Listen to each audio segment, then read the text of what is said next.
DeLucci Show, episode 65. We are here in my living room on the Upper East Side. It's a muggy evening here. I just turned the air conditioning off to record our podcasteroo.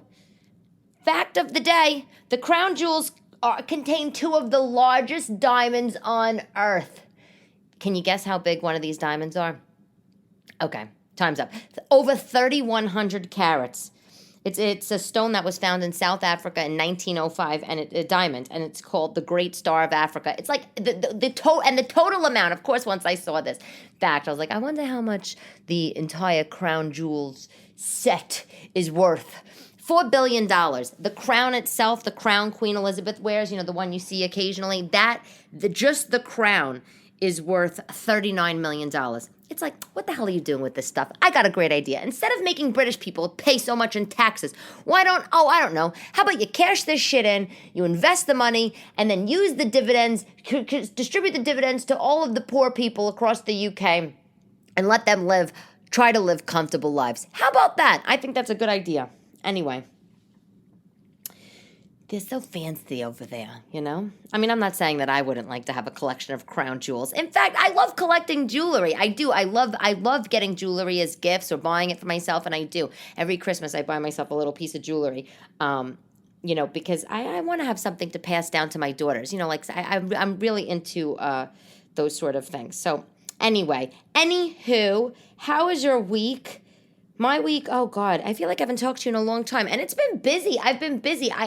Last week, I had so many shows. I was out practically every night of the week. And, for those of you who, if you follow me on Instagram or on TikTok, and if you see that I'm out, you're probably like, how is this woman even a mother? How the hell does she work, have kids? And I'll tell you how. I go out, and I'm also saying this if my own mother's listening, which I know she's not, but I go out after my kids go to sleep. So my ex and I, we have joint custody, and I get this question a lot, so, why not answer? But we have joint custody, and we used to do 2 days with me, 2 days with him, and then every other weekend. But now, because the pandemic, we're doing 1 week with me, 1 week with him, just because their school schedule is chaotic, and we just need to keep everything sort of as easy as possible. So on the weeks, obviously, when the kids are with him, obviously, I'm a free agent. But when, and I'm so lucky, I've said this before, I'm so lucky because he supports this thing. And, a lot of people wouldn't support it. But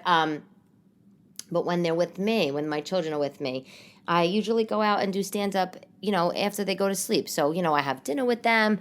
I put them to bed 7:30, and then I'm usually out at 8 somewhere doing a show. And look, this shit's exhausting. It is exhausting, but I love it. I love doing it. But FYI, for the record, so last week I had so many shows, and I had a 2 big shows out in Long Island at Governor's, and thank you to anybody that's listening and came out. They were so much fun. The first show, we had a 7 o'clock show at Brokerage in Belmore, and it's owned by the same people that own Governor's. But we had a 7 o'clock show sold out, a 9:30 show that was not sold out, but it was, both crowds were amazing. Honestly, I don't even know which show is better. I think they were both the same. And it's just so nice to meet people that are supportive. And again, if you're listening, and I feel like I know who you are if you're listening, thank you for coming. It's, and I think I said this to a couple girls. There was a group of sisters, the Colombo sisters. Hi, if you're listening. But, that came. And, and I was saying to them, my family's not supportive. My ex-husband's supportive of my stand-up. My boyfriend is supportive of my stand-up. I have one of my younger sister. I have 2 sisters. My youngest sister is supportive, but maybe my middle sister is supportive, but I don't know so much. But no, I don't have really a lot of people that's supporting. My friends think I'm crazy. It's like an unspoken thing. My girlfriends, my best friends from home. I mean, everybody's busy with their lives, with their kids, so I can't expect my friends to come out and see me. I don't expect that because I know how it is to have kids and work, and it's crazy. But we don't really talk about it. I don't really have a lot of support, so I'm so appreciative of anybody that is supporting me on this journey. You have no idea because it's so funny. Like and actually, I was gonna say this later, but I'll say it now. The difference between support and no support is almost could be make or break for so many people, right? Like, I used to do a lot of volunteering when I was younger, and some of the kids that were from lower lower income families, their families were more negative, about hobbies that they did or things that they were interested in, just for whatever reason. For whatever reason, when you have a lower socioeconomic status, for some reason, I guess the things are more about the bottom line. Having a job, having money, having the roof over the head, having the food, and not maybe doing these extracurricular activities or having outside hobbies. I saw firsthand as volunteering for some of these kids, it was make or break. The support was make or break. And you could have had somebody that was such a talented artist, such a talented calligrapher, for example. And yet if someone's saying, no, I'm just, go get a job in the union, come on. You never know what you could be missing out on. And it's funny because just in the New York Times, I have it in front of me in the business section, this weekend's business section, on the cover is a story about Goldbelly. We talked about goldbelly.com on the podcast in the past, and that's that. It's awesome. It's a website where you can order the most popular items from various restaurants or food items from various restaurants or catering places from around the country and have them delivered. So, for example, my mother loves deep dish Chicago pizza, so I got that for her a couple times. And I had also got that actually for myself, delicious Lou Malinati's. I know I also talked about that. But and I could just imagine, you could just imagine this, right? And by the way, I think it's a couple. It's a man. Let me see. The guy, his name is Joel Ariel. But I read an article about the couple maybe a year or two ago when they started this thing, and I'm pretty sure it was a married couple. But you could just imagine it. You're sitting around Christmas dinner and you're saying to somebody, "Oh, I have a great idea for a business," and your grandmother or grandfather are like, "What is it?" And you're like, "I'm going to build the website and I'm going to ship out the most popular items from restaurants and have them delivered to anybody that wants to order them all across the country."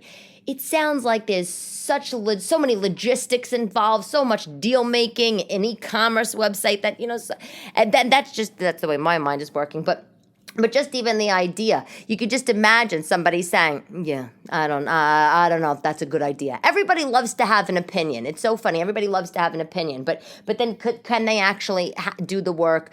Can they take the ride? If it was themselves, so it's.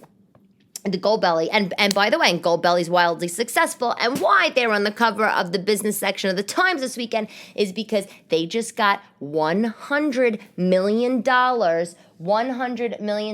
in new funding because their business was so popular during the pandemic. And of course, when times are tough, food acts as a luxury. Food's comforting. And, if you have to get somebody a gift, and of course we're in the middle of a pandemic, what are you going to do? How nice would it be? Send them their favorite ice cream from the Ben & Jerry's factory or something, right? But send them their favorite cheesecake. But the point is that the support is just so important. I mean, of people, because so many people have wild ideas and I should say everybody has ideas, and some of them are great and some of them are wild, and in my experience, and all ideas can come to fruition, and I really believe that all ideas can be successful, whether it's in my vein, performing, or in business ideas, and if you have that support, I mean, you look at in terms of performing, you look at some of these pop stars now, Britney Spears, Christina Aguilera, Justin Timberlake, they had their parents behind them. Now, was it the kid's choice? That's another thing. But then you watch Shark Tank, right? And they have sometimes the little kids on Shark Tank, and you see the parents, they're such champions for their kids becoming entrepreneurs, and they teach them. And I think it's easier said than done, but a lot of people just, I don't know why sometimes the families aren't supportive. I really don't know, but it sucks. So I'm so appreciative of the support. And, it's a journey. What I'm doing, the stand-up thing, is a journey. Am I thinking about writing a sitcom based on my life being married, having been married to somebody British with the British kids, living in this fancy neighborhood, being a middle-class girl? Yes. Do I love the idea of having a talk show?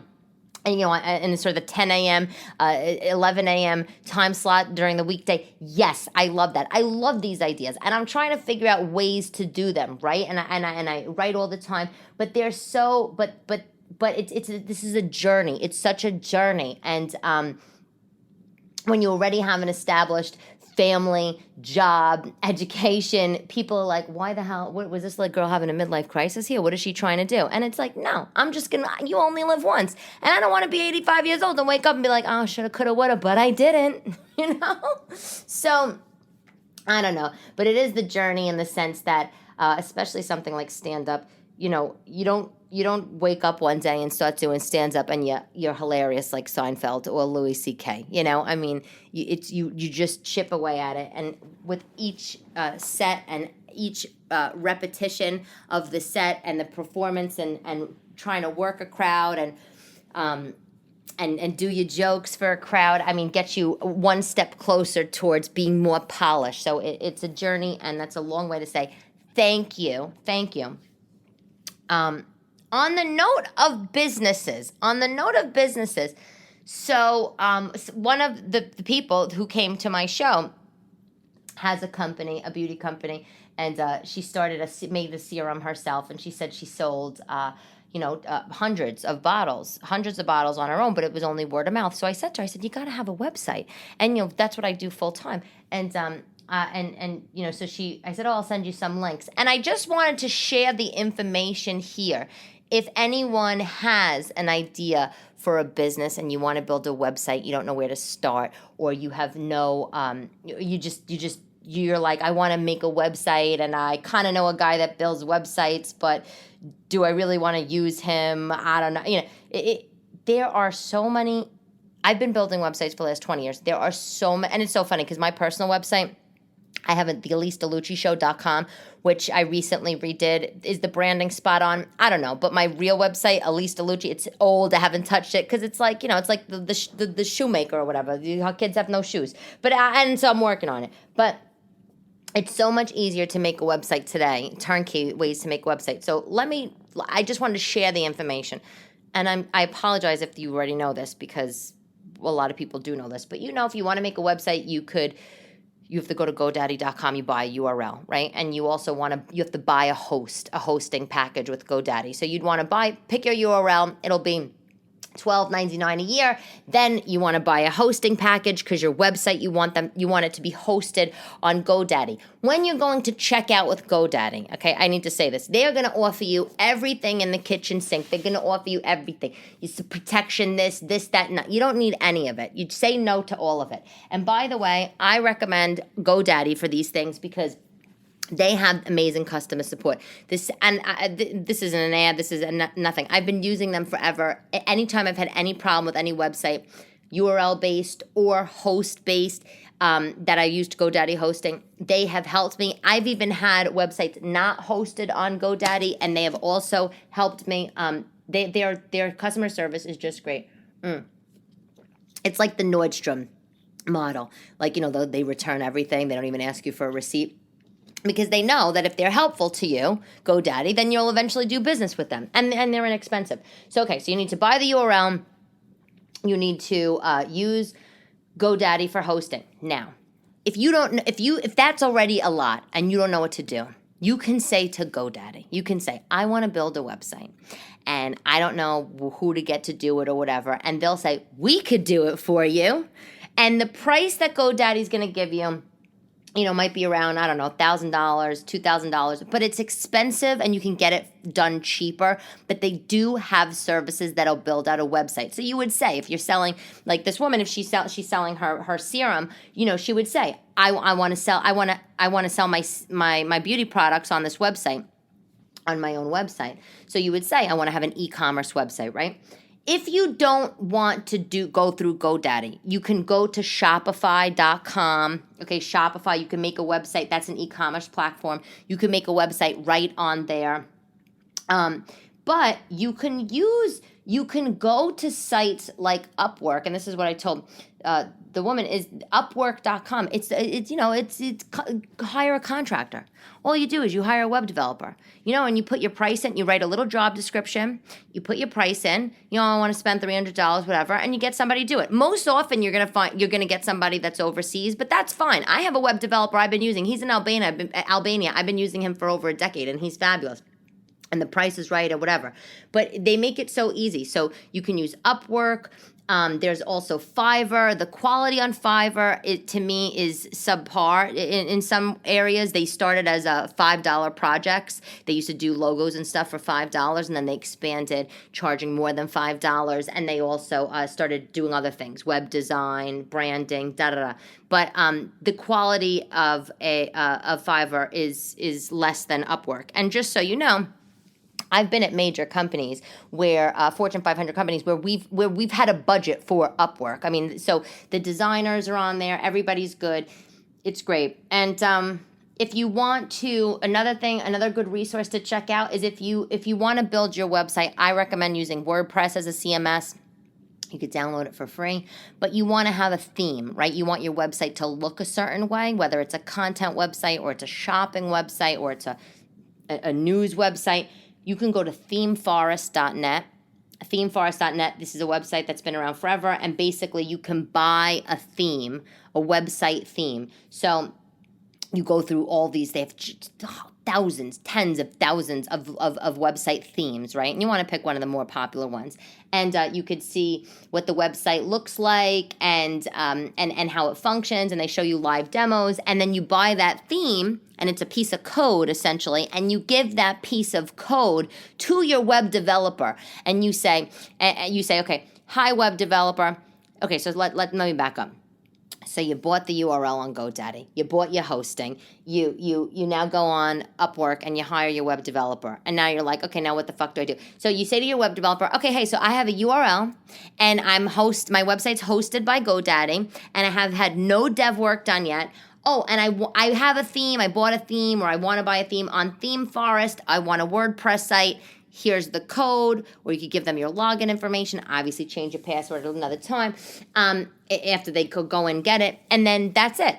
You know, and you know, you might have to pick colors and that kind of thing. You might want to eventually hire somebody that does front end design on WordPress, but it's on Upwork, but it's super easy. And you could just farm out all the work to other people, and it's so much easier than what it used to be. So, and just a note is that Google right now is ranking websites. They had a big algorithm change in May 2021, this month, where they're now ranking websites based on mobile development first versus desktop. So when you're looking for a theme, or if you're building out a website, you always want to think about, you know, your mobile experience before the desktop. Nowadays, TED Talk over, but I just felt like I should say it. Sometimes we have this information, and it's you never know who it could help. When I went to I did executive education at Harvard Business School, and the best exercise that I had at Harvard Business School, let me tell you what it was. And then I promise the TED Talk is over. This is great. The teacher, one of the teachers, he did this exercise, and he put all of the class, he broke up the class into groups of 6. And each group of 6 received a Post-it and a bag. And each of the 6 people, in the group, wrote down one thing that they really want to do professionally, like whether it's how to negotiate a raise, or, I want to build a website, or, I want to become a TV anchor, whatever it is. They wrote this down on the Post-it, and nobody told anybody what they were writing down. They put it in the bag. And then we the group of 6, we shook up the bag, and then we pulled out the Post-its one by one, and we read them out loud in the group of 6, and we said, and the exercise was, who can help me with this? And basically the game and the exercise is, out of, it's almost like 6 degrees of separation, 6 people out of one person out of 6 is statistically, you have a very high statistical chance of having someone in the group of 6 being able to help fulfill or have your need, your want, or have a proper connection to get you to where you want to go, right? And it was the best exercise. And what I took away from that was just that we all have this knowledge, or people we know, or things that we know how to do, and other people, your neighbor could be, racking her brain. Why not just tell her? And vice versa, Anyway, okay, TED Talk over. So, I was really missing family life the other day. I was like having a moment. I mean, don't get me wrong. Like I'm can I say I'm happily divorced? I don't know. I mean, look, my ex-husband and I, we fought a lot because of cultural things, and and I was working so much. But like, my kids are young, and I had them close. I had my daughters 17 months apart. They're young. They were young when I got divorced, and they're still young. And sometimes I'm walking around and I'm just like look at other families, and I'm just like, fuck. Like I miss that. Like I miss like having like mom and dad, going to the park and doing things, and because even though I have a great companion now, it'll never be like their father, and it's different, you're not sharing expenses or whatever. But I really missed family life. I just, and then I was talking to a girlfriend, and she's like, your boyfriend also has never been married and he doesn't have kids. And I said, yeah, you're right. And she's like, so maybe it's better to date somebody that has kids, And, we got into the whole conversation. But it's like, is it better to date? If you are a single mother, so let's talk about it. If you're a single mother, a single father, you're listening to this. And is it better to date somebody with kids or without kids? Because here's the thing, okay? Here's the thing. If you're dating somebody with kids, there's very high odds that you're going to be dealing with a crazy ex or some alimony or child support situation, and you're definitely going to you're going to be involved in the scheduling, when you're going to be able to see the person, not see them, whatever. So you have that. And, and then if you have that on your end as the single parent, making the decision, should you date now, then it's two things to juggle. So there's like that side of it. And then I said to my girlfriend, but then if you date a bachelor or bachelorette, never married, no kids, that all that stuff goes away. You don't have to deal with the drama, but you have to deal with other stuff like them not knowing, how you need to have things scheduled out, or them not knowing maybe the little things that make a big difference in a relationship, like showing up with a surprise piece of cheesecake. I mean, God forbid, really, can I tell my boyfriend I have a stressed out day? I mean, you know what he should do? He should be ringing my bell at 8:00 with a slice of cheesecake from ShopRite, because that would make all the difference. But he doesn't know that because he hasn't been married and he hasn't had a wife to train him. And, so it's like, I think there's the pros and the cons to both, but the net is that nobody's going to be like the father or the mother, and I miss it, my ex and I, we had a nice life together. We worked hard to build the life. We really, really worked hard to build the life. None of us were handed anything. We both worked hard in the business world. We had an apartment together. We had a place outside the city. We were not wealthy. We were not rich, but we were comfortable. We got to a place of being comfortable financially, and we had two beautiful kids. But we just fought all the time. Like British and Italian is just too. They are just so opposite. We both tried to bend and give, but I don't know. Like, and it's, look, I eat a lot, he drinks a lot, When I'm mad, I'm yelling, he's quiet and storms away. Like, I could get mad and be crazy and, be like a fire, and then in 5 minutes later, I'm like, I'm over it. Whereas, he will, fight and not let it go, and hours. Horrific. But it was like those sort of things that just built up over time. And I don't know. I definitely I'm going through some moments sometime of missing it. And I think probably it has to do with the pandemic and being stuck inside, and it also probably has to do with the fact that his girlfriend, who is not married and has no interest in being married and no interest in having kids. He's just going on vacations with her all the time. And it's like, okay, Daddy Warbucks, if you're so rich going on vacations, why don't you hook up the mother of your children with some cash and let me take the kid to Aruba for a weekend or something? Or stop rubbing it in my face. I don't know. But anyway, on the money note, Also in the New York Times. I feel like I say it a lot, but I read it and it's so interesting. In the magazine this weekend, you got to read it. I don't even know. I guess it's on the website. The majority of the New York Times magazine, what issue is it? I have it in front of me. May 23rd. It's it's called How America Spends.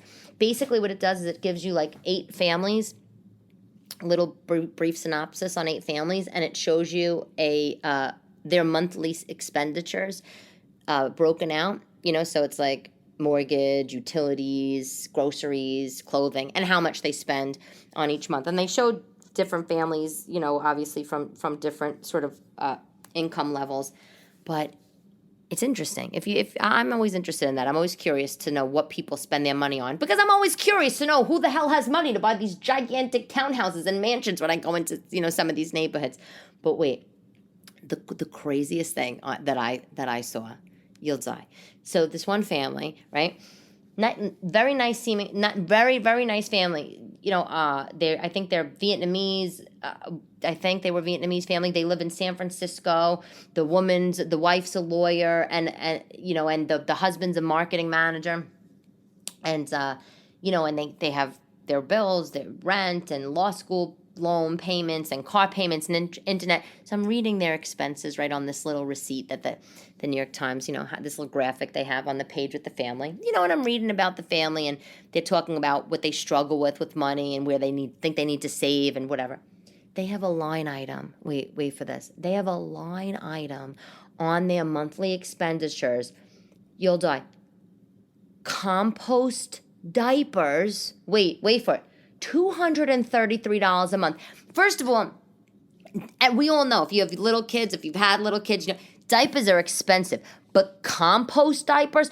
So I was confused. I'm like, is this? I was had to go to the Google. So I'm like, is this reusable diapers? But wait. So then she talks about it. This girl, the wife, her name is Brittany. Brittany, she gets into it in the little synopsis of their life. For $233, this is a 2-month supply. Wait, you're gonna die. There's a company. She doesn't say the name of the company. This company, they send you a case of diapers every month. Wait, just please don't eat anything while you're hearing this. They send you a case of diapers each month, and then you send them back. Yeah, that's right. Yeah, the dirty diapers, and they compost them for you. And it's in a box. You put the dirty diapers in a box, and it's labeled hazardous. And only FedEx could take it. The U.S. Post can't take it. And because, I don't know, it's a hazard, it's waste, maybe it could fucking explode. But the fact, and this girl, she's just talking about it. She's like, yeah, for us it's worth it because, $233 for 2 months, it's worth it because we wanted to be environmentally friendly. You are mailing a box of shit and piss on a plane. Okay. I don't know what's worse that you have. I don't know what's worth that you have a box of shitty diapers laying around your house for a month or 2, and just laying there, stinking up the joint. Okay. Or the fact that you just pile the shit up, no pun intended. You tape up the box and you send it to FedEx, and the FedEx man, or the FedEx man has to pick this up, this heavy box of shit diapers, and that probably stinks, and has to put it on his truck, and then it goes on a plane or whatever the hell that goes, just so you could be environmentally friendly. Now look. This is ridiculous. I mean, I get it. This is going green to another level. How about, I got a better idea for you, Brittany. Why don't you go to all of your neighbors in your apartment building and see which of these motherfuckers aren't recycling? Because there's people that aren't recycling. There's these people that are crushing up their Kirkland water bottles by their hands and shoving them in their hefty bag alongside all their paper towels and, compost, regular kitchen garbage. That there's people that aren't recycling. Why don't you campaign, picket outside their door, get these people to recycle? How about this? Give them an incentive. You do it for them. Buy their blue little garbage bags for them. Or go in, offer your time and services. Please, the mailman doesn't want to pick up a giant box of shit-laden diapers so he could go send them to like Wyoming to compost them. Is that not the most disgusting thing you've ever heard? And the best, you have to pay for this. This isn't a punishment. You have to pay for this. This is ridiculous. This is ridiculous. Let me tell you something. When I was married, okay, my in-laws were very into composting, and but the thing is that they lived a different life. These people lived in Wales, in a tiny village in Wales. In the village that they lived in, all there was a post office and 3 pubs and a hair salon. And it probably was a barbershop. There wasn't even like restaurants and shit. I mean, and my ex-in-laws, after we would eat, they would take their they would take their dinner plates, or we would, whatever, and we would have to scrape them into this little brown bin that was underneath the sink. Like, so you have underneath the sink, you might have your white garbage can. Like under my sink, I have a white garbage can for my regular garbage, and then I have a blue garbage can for recycling, and I take it out every day. I have garbage on my floor, whatever. So on my floor, meaning my apartment floor, not on my floor like, in my apartment unit.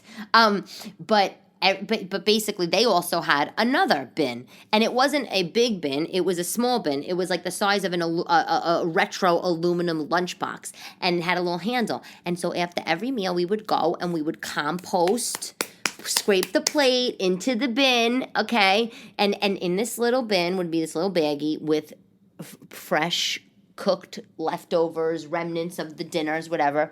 And I guess at the end of the night, I don't know, they took it and they put it outside into something. They would actually use I don't even think anybody picked this shit up. I think that they actually brought it to their allotment, don't ask, which was a piece of land like a few miles from their house where they have a giant garden. I really should be talking about this shit on stage because it's crazy. And did I mention that they drive their horses to the pub and tie them up as if they were a Dodge Grand Caravan? Because that really happens. Anyway. But, that version of composting, there's a sweetness to it. There's a hippiness about it. And also, you're in the middle of nowhere. You're like, the hills are alive at the sound of music. I get you're going to compost and throw your shit, in the little brown bin and take it, to your garden the next day. Fine.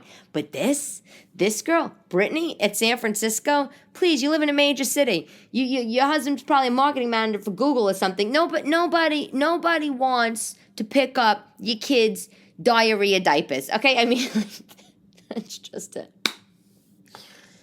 I mean, my mother says to me, well, when I was a baby, we didn't even have diapers. Like, we had to use cloth diapers. Well, that's a nightmare, and that's disgusting. I mean, and I feel bad for the mothers then. I mean, I don't know how old you girls are that are listening, and guys, but I mean, if you're of the age where there was no disposable diapers when you were young, your mother had to wash out those diapers. Hang them to dry. Oh, God. Anyway. Okay. Enough. Product of the day is so cool. I don't have it, but I read about it, and I'm going to get it because I think it's totally worth trying. Okay. This, first of all, it's from a website called thegrommet.com, which is amazing. It's like Hammock or Schlummer. They have a million things on there. Thegrommet.com. This is a individual wine filter. It's a wine filter, a tiny wine filter that goes inside your wine glass, and it removes all the histamines and sulfates from the wine, and it's $20. It's $19.95. Now, hear me out. I know, this sounds like some crazy shit that's like made for TV, but here's the thing. I don't think it is, because I don't drink wine. I drink the occasional spritzer, but that's pathetic because it's really club soda with a splash of wine. But I don't drink wine because I'm ridiculously hungover the next day, even if I have one glass. And it makes me blotchy and red and all this stuff. And it's because it has the sulfates. Or that's what people had said to me. One time this guy said, if you buy wine from Oregon, it will be sulfate free. I was like, look, guy, I'm Italian. Like, I'm not going to be buying wine from Oregon. I don't know. I don't know what you want me to tell you. But whatever. Apparently they say that if you are really hungover the next day and you get really bad headaches, it's because of the sulfate. So this little product helps you. It claims that it helps you avoid the classic hangover symptoms, headaches, congestion, red cheeks, blotchiness, and this tiny wine filter that takes out the sulfates. They say that it doesn't affect the taste. So listen, it's $20. It's on the grommet. I don't even think that it has a name. The product has a name. When you go to thegrommet.com, you just type in wine filter. It's supposed to be good. It doesn't do anything to change the taste. It apparently purifies the wine in 3 minutes. That's what they're saying. I don't know anybody that has this. I literally was on some website, maybe The Cut or I don't know. I was on some website earlier in the week and I saw this and I was like, oh my God, this is amazing. This is amazing. And it's an amazing stocking stuffer if you have people that want all the natural stuff or they have their allergies, but I think that's just pretty great. A little mini wine filter for $20. Okay. This was great. This was a great podcast. I'm sorry it wasn't sex-filled and all this and with scandal, but, I think that we actually had some pretty informative information going on, This week I'm light on shows. I had a show last night in Midtown West. I have another one also in Midtown West on Thursday, but I'm working on my June schedule. I'll keep you posted when I get it. And yeah, I'm feeling good. I'm feeling great with the performing stuff. And again, thank you for everybody that came out. And quote of the day by no one more fabulous than Tina Fey, hilarious. Quote, she says, "Say yes, and you'll figure it out later." I love that. Never say no. Say yes, and you'll figure it out later. I'm Elyse DeLucci. Thank you for listening to the Elyse DeLucci Show. This was episode 65. Share it with your friends. Write a review on Apple Podcasts. You know I read it. I love to love you, baby. Thank you.